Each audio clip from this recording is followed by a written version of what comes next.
Je viens assez régulièrement au musée en ce moment.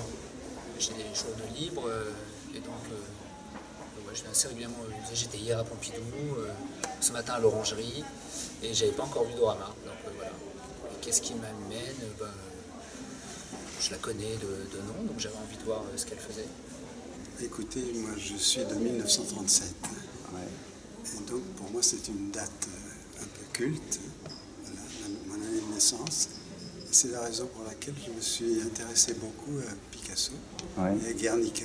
Ah oui. C'est donc la raison principale qui m'a amené ici. Ma motivation, c'était de découvrir ou de redécouvrir Dora Maar, qui pour moi se réduisait encore une fois à la compagne de Picasso et à une photographe d'un certain renom qui avait fréquenté les surréalistes, mais point, hein, pas plus. Donc je me suis, dans un premier temps, étonné que le centre consacre une exposition importante à Dora Maar. Voilà. Bon, c'était peut-être idiot, mais c'est comme ça.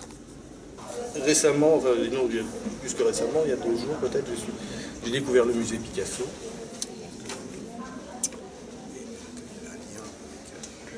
Je connaissais aussi quelques œuvres assez célèbres, là, comme 29 rue d'Astorg, Ubu, certains portraits.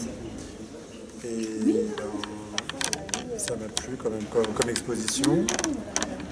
Elle est souvent connue par rapport à Picasso, donc c'est bien que comme ça une artiste femme soit connue pour son travail à elle, sans être toujours ramenée au travail de l'homme avec qui elle était. Pourquoi? Parce que d'abord je m'intéresse beaucoup à tout ce qui est art. J'étais à la vente, à la dispersion de son atelier. D'abord, c'est une personne qui m'intéresse parce que c'était une féministe pour l'heure. Hein. Ce qui m'a plu dans l'exposition, c'est de découvrir Dora Maar en tant qu'artiste. Et j'ai expliqué à votre collègue qu'on passe nos vacances à Ménherbe. Oui. Depuis très longtemps, on a une maison de famille dans le village et qu'on passe devant sa maison régulièrement. Et qui est devenue d'ailleurs une fondation, une maison qui lui avait été offerte par Picasso et qui est dans un endroit assez magnifique dans le village, avec un petit jardin en contrebas. Et ça fait des années qu'on passe devant cette maison sans vraiment connaître son travail en fait. Et donc là du coup c'est d'autant plus, je suis avec ma fille, elle va sortir, on est d'autant plus bouleversé que on découvre presque ce qu'il y a derrière les murs de cette maison. J'ai adoré ces peintures-là vers la fin. Ces peintures, ces natures mortes, j'étais vraiment saisi. J'ai beaucoup aimé ces photos de rue, les mendiants, la grimace, les photos d'architecture aussi, et les yeux surréalistes, la série surréaliste avec les yeux qui sont en cours. C'est une femme avec une personnalité, voilà. Donc aujourd'hui je suis très Simone de Beauvoir, du coup ça m'a particulièrement touchée. Voilà. Moi j'ai trouvé que les tableaux ils étaient très jolis. Ouais, il y avait beaucoup de tableaux qui représentaient de l'art abstrait et Picasso aussi. Peut-être les petites toiles des années 80, là, qui sont des toiles toutes simples, hein, avec un jeu de couleurs très banal en quelque sorte. Je trouvais ça assez extraordinaire. Le visage et les gens, mais l'authenticité. Presque la personnalité au travers de la photo. Presque la personnalité du personnage, du mannequin qu'elle photographiait.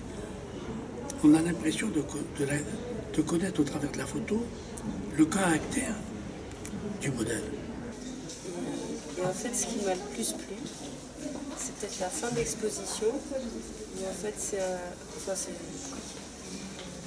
un mélange, une réflexion, c'est entre la photographie et la peinture.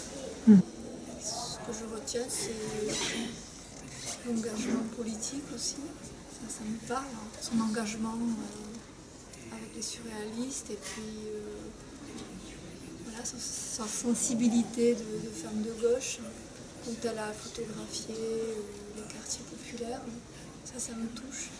Elle rend très bien les visages des femmes à l'époque, tout à fait typique. J'aime bien tout son travail photographique là, sur l'œuvre de Guernica, comme ça, avec les différentes étapes. Ouais. Et aussi, j'avais entendu dire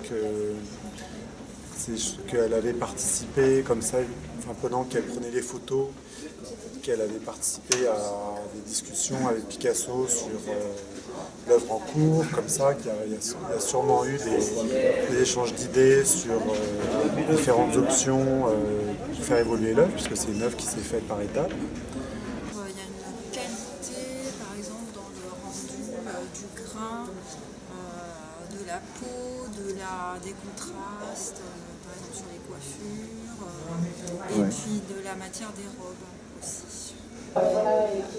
J'ai beaucoup aimé la partie photographe de mode.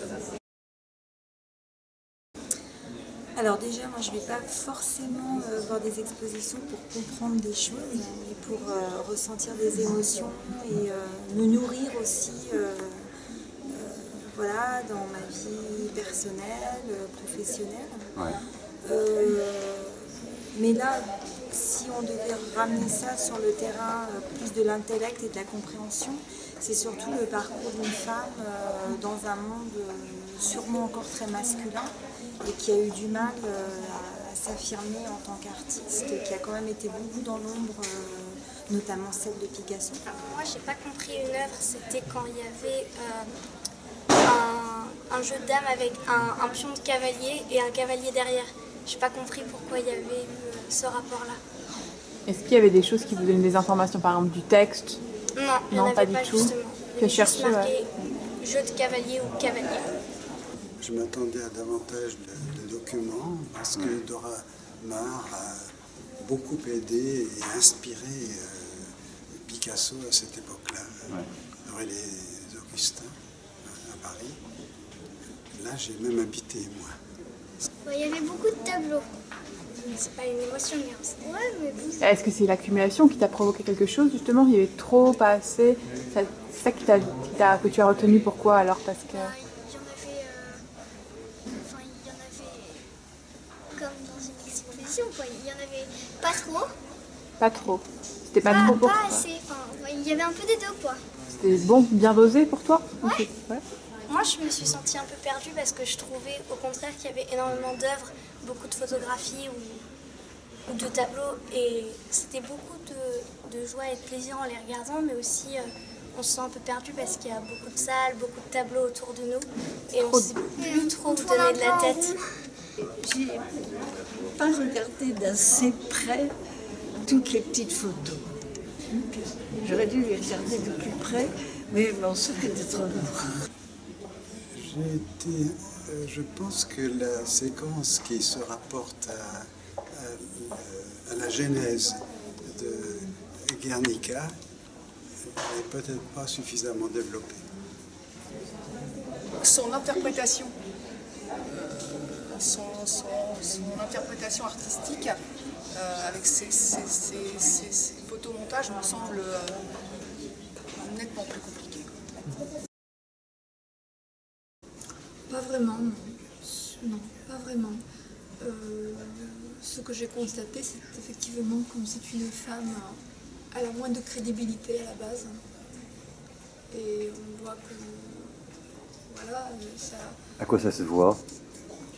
C'est dans les explications, le fait que ça m'a frappé, mais je ne suis pas étonnée que beaucoup d'artistes considèrent les femmes comme des muses et pas comme des artistes en tant que telles. Et ça, l'exposition le montre bien? Oui, c'était dans les explications. Voilà, elle a fait partie des gens qui ont émergé. En même temps, je ne suis pas sûre que si elle n'avait pas été la compagne de Picasso, elle n'aurait pas été aussi célèbre. Je ne sais pas, mais je pense que ça a dû jouer. Je trouve que le contact avec Picasso n'a pas été très intéressant pour elle, parce que la peinture, elle a tout à fait quelconque par rapport à ce qu'elle pouvait faire du point de vue photographique. C'est dommage qu'elle se soit fourvoyée dans la peinture uniquement par le contact de Picasso, parce que ça ne peut être que ça. Pas vraiment, pas vraiment. J'ai quand même découvert Dora Maar dans son atelier. Ouais. Et je trouve que c'est assez émouvant, quoi. Cette histoire entre Dora Maar et Picasso, surtout. Toute la période plus récente, alors pour moi, c'est vraiment une découverte. Avec beaucoup de plaisir d'ailleurs, c'est magnifique. Je trouve magnifique ces œuvres où la photographie et la peinture, on va dire, pour faire vite, se trouvent pas mêlées, mais oui, enfin, ensemble. Je connaissais Dora Maar au travers de Pablo Picasso. Je savais qu'elle était photographe, qu'elle avait photographié en particulier Picasso en train de réaliser sa grande œuvre Guernica, mais j'ignorais à quel point elle était photographe de mode. Ça m'a rien appris, mais bon, ça rappelle la misère dans laquelle on était. Certains étaient dans les années 30. C'était super avant-gardiste. J'ai découvert qu'on était déjà travaillé par la minceur, etc. en 1936, avec la couverture des magazines dont elle a fait des photos, etc. Je me suis dit que finalement, on a toujours fait ça. Chez Picasso, la couleur n'a pas d'importance, alors que chez elle, la couleur semble avoir plus d'importance. Voilà. Moi, je pense qu'elle a fait cette position parce qu'on lui a dit de le faire. Ah. Parce qu'elle a été un petit peu obligée. Par qui alors? Par son patron. Par son patron? Ou alors par son... par son patron. Par son patron. Si, elle a un patron qui fait par le photographe ou par le metteur en scène, mais il n'y a pas de film, donc... Ah ouais, c'est étrange, hein, Qui est-ce qui a pu lui demander une telle posture? C'est étrange quand même, non? Son patron. Son patron, d'accord.